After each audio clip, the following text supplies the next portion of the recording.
একটু আগে একটা নিউজ দেখলাম যে বাংলাদেশ ফুটবল টিম সিঙ্গাপুর গিয়ে পৌঁছাইছে।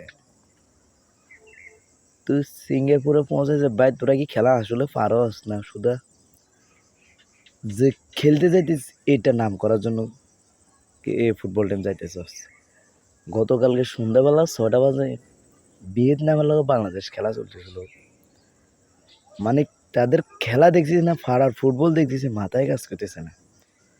এই ভিয়েতনামের লগে হামজা চৌধুরী, সুমিত সুম ছাড়া একটা প্লেয়ার ঠিক মতন বল রিসিভ করতে পারে না। তাদেরকে নিয়ে ভিয়েতনামে খেলতে গেছে। আচ্ছা, কাবরারা হাতে কি করে, এই বাল ফালাই নিয়ে কি করে? একটা ফুটবল টিম দীর্ঘ 2 বছর হয়ে গেছে, এখন পর্যন্ত ঠিক করতে পারেনি। এই হামজা একটা প্লেয়ার কত রাইট সাইডে লেফট সাইডে হাতে নিচে মানে ব্যাক জায়গা দেখবেন যে ওই ওই রাজা যেরকম ফোজা করে সবাই শাসন করে না, এই হামজা চৌধুরী প্রতিটি প্লেয়ারের ডাইকে ডাইকে নিচে নামা উপরে ওঠে।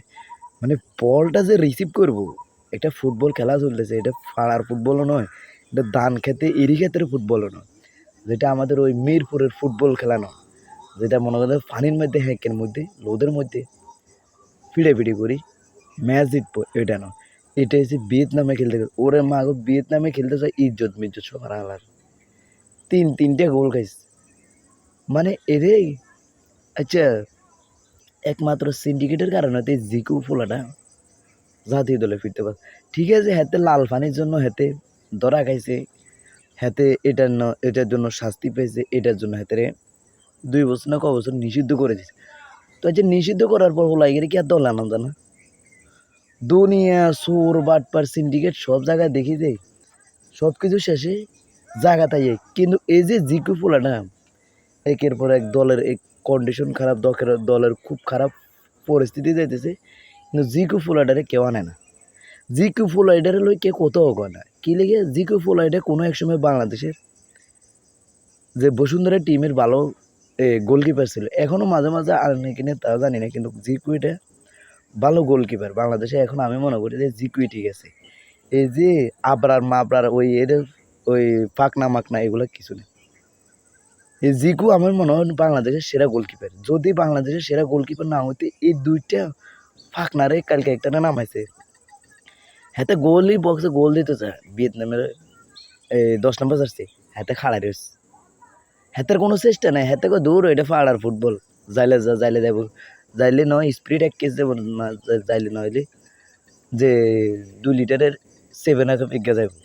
হাতে মনে হচ্ছে এটা যে বাংলাদেশের সম্মান হানি হারে যেতে, হাতের ইগিন খেল নাই। এটা তুই কি ফুটবল খেলতে গেছোস না বাইসে লিখতে গেছোস? এমনি তো মনে করলে আমাদের ওই স্ট্রাইকার, এরপরে ডিফেন্ডার, এগুলো আমাদের খেলা জানে না, এগুলোরও নতুন করে খেলা শিখাতে হবে। এগুলারে ওই বাংলাদেশের ফাটকাতে ফাটাই দিস, লেদা ফোলা বানিতে এগুলো শেখা দরকার, যে কীভাবে বল রিসিভ করা যায়, কীভাবে বলের টেনে নেওয়া অন্যের ফিল্ডে গোল করা যায়। বাবুরে যা মারছে, হামজা চৌধুরীর তিনটে শ্যুট মারছে, মানে তিনোটা গোল হয়ে যেত। এটাও গোলকিপার ভালো, আমাদের মতন এটাও গোলকিপার নেই, যত পাক না হোক আমাদের গোলকিপারের মতন এটাও গোলকিপার অনেক ভালো গোলকিপার। আর আমাদের এমন পাক না, এই কাবরারা হালার পর হালারে যতদিন সিন্ডিকেট মারানি দূর না হইতে পারবো, ততদিন বাংলাদেশ ফুটবল কিছু হইতো না। দরকার হলে ভাই টিয়া খরচ কর, ক্রিকেটে যে টিয়া আছে 5,000 কোটি না কত কোটি টিয়া আছে, বগুনারি ফুটবলও ঢুকায় প্লেয়ার কিন, গোলকিপার এই কাবরারা হালার পরে হালারে বাদ দি। হেতে কোচ জানা ফাহামিদুল মতন পোলাই করে বইয়ে রেখেছে, 70 মিনিট 80 মিনিট চাইতে ফাহামিদুল না মানা। ওরা তোরা কি ফুটবল খেলতে না পাইছে লিগিতে গেছিস বাইরে? সন্ধ্যাবেলা ফুটবল দেখি আর রাতে ব্রাজিল আর ফ্রান্সের খেলা দেখি মাথা ফুরাই নষ্ট। তোরা কি খেলতে গেছিস না বাইসে লিগিতে গেছিস আর শয়তানি করতে গেছিস মাঠের ভিতরে?